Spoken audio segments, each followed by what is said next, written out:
कसे आहात सगळे? माझी आजची सुरुवात कांद्या पोह्यापासून. हॅलो एव्हरीवन, कसे आहात सगळे? माझ्या यूट्यूब चॅनलमध्ये तुमच्या सर्वांचे स्वागत आहे. माझी आजची सुरुवात झाली कांदा पोह्यापासून, कारण की मुलाच्या टिफिनसाठी मला कांदा पोहे द्यायचे होते, म्हणून मी आज कांदा पोह्यांचा सगळ्यांसाठीच नाश्ता बनवला. कारण की त्याला एक्झाम असल्यामुळे त्याला हाफ डे असतो, तो चपाती पोळा भाजी घेत नाही, म्हणून असेच नाश्ता त्याला आवडतो, म्हणून आज मी कांदा पोह्याचा नाश्ता त्याला देणार होते. त्यासाठी मी कांदा, हिरवी मिरची, कोथिंबीर असे सर्व कट करून घेतले व पोहे भिजत घातले. चाळणीमध्ये पोहे भिजत घातल्यानंतर खूप छान पोहे सुट्टे सुट्टे होतात. नंतर मी कढीपत्ता, जिरी मोहरी व हिरवी मिरची असे वर तेलामध्ये चांगले परतून घेतले. नंतर त्याच्यामध्ये कांदा घातला. कांदा चांगला परतल्यानंतर त्यात शेंगदाणे घातले.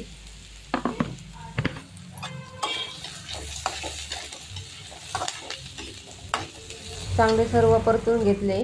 नंतर माझे अशा प्रकारे पोहे तयार झाले व त्याच्यावरती खूप सारी अशी कोथिंबीर घालून माझे पोहे एकदम चविष्ट व सुट्टे सुट्टे झाले.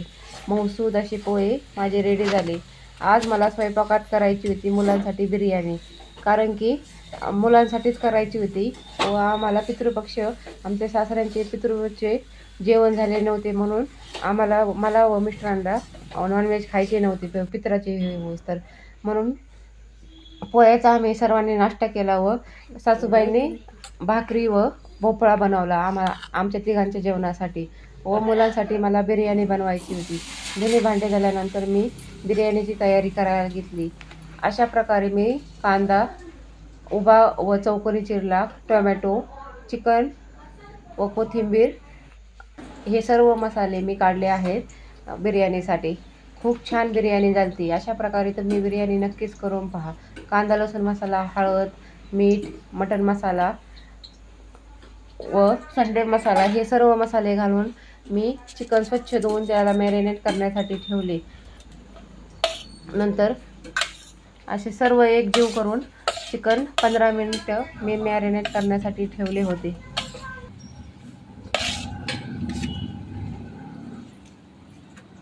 अशा प्रकारे मी नंतर पातेल्यामध्ये, ज्याच्यात मला चिकनला दम लावायचा होता, त्याच्यातच मी कांदा तळण्यासाठी घातला. इकडे चिकन आपल्या मॅरिनेट होण्यासाठी ठेवले. कोथिंबीर छानपैकी ठेवली होती. त्यात कांदा उभा तळून झाल्यानंतर तो काढून घेतला व चौकोनी कांदा तळण्यासाठी घातला. इकडे भातासाठी पाणी उकळून ठेवले होते, त्यात थोडा खडा मसाला घातला व चिकनला थोडी ग्रेव्ही येण्यासाठी व बिर्याणीला टेस्ट चांगली लागण्यासाठी लसूण, टोमॅटो व तळलेला कांदा हे सर्व मी मिक्सरमध्ये थोडंसं फिरून घेतलं व थोडासा वरनं कांदा टाकण्यासाठी ठेवला व चौकोनी कांदा तेलामध्ये फ्राय करण्यासाठी टाकला. नंतर मी टोमॅटो तेलामध्ये चांगला परतून घेतला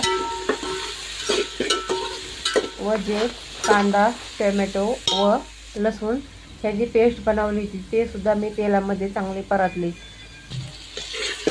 त्याच्यामुळे चिकन एकदम चविष्ट लागते व बिर्याणी खूप चांगली चव देते.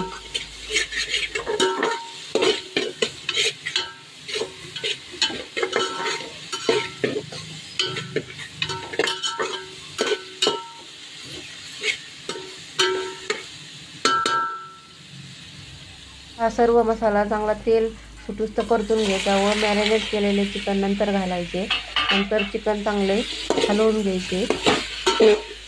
अशा प्रकारे चिकन चांगले परतून घेऊन नंतर त्यात थोडेसे पाणी घालून ते 10 मिनिट शिजून द्यायचे. तिकडे आपला तोपर्यंत भात तयार होत आहे.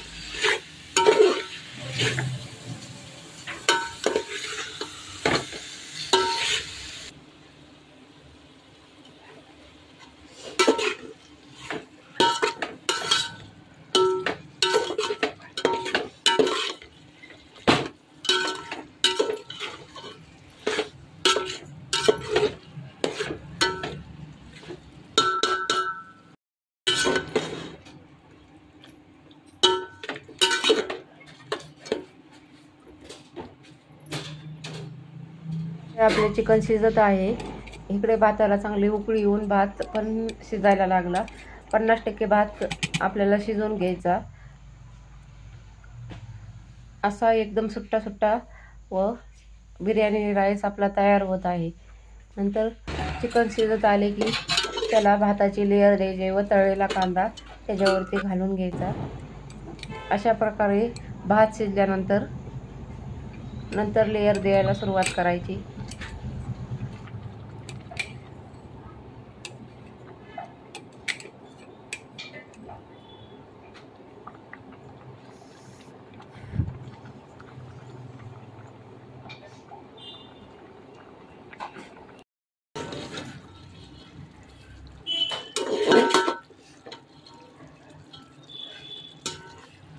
इकडे आपले चिकन शिजून अर्धवट शिजलेले आहे, कारण की परत स्टीममध्ये परत शिजणार आहेत म्हणून चिकन पण व तांदूळ सुद्धा अर्धवट शिजवायचा आहे। नंतर त्याच्यावरती कोथिंबीर व थोडा कांदा घातला व शिजलेला भात घालून दम येण्यासाठी ठेवला। अशा प्रकारे सर्व लेयर्स दिले, कारण की खाली थर मी चिकनचा दिलता व वरती सेपरेट तांदळाचा दिलता। त्याच्यावरती कांदा व कोथिंबीर घालून चांगले वाफ येण्यासाठी ठेवले व वरनं साजूक तूप घातले, त्याच्यामुळे बिर्याणी खूप छान लागते। कधीही शिजताना वरनं लेयर दिल्यानंतर दम द्यायच्या वेळेस साजूक तुपाचे 3-4 चमचे तुमच्या हिशोबानुसार तुम्ही घालू शकता।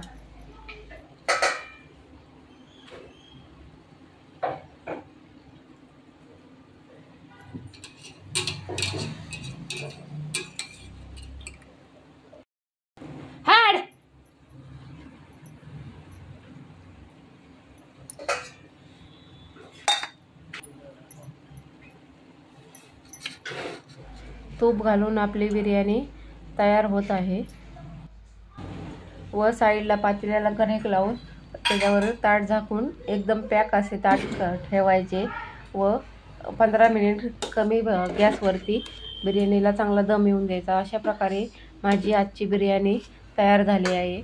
आमच्यासाठी भोपळा भाकरी केलती व मुलांसाठी दोघांसाठीच बिर्याणी केलती, पण खूप छान झाली बिर्याणी। माझे व्हिडिओ आवडत असेल तर नक्कीच लाईक करा, शेअर करा, सबस्क्राईब करा। थँक्यू।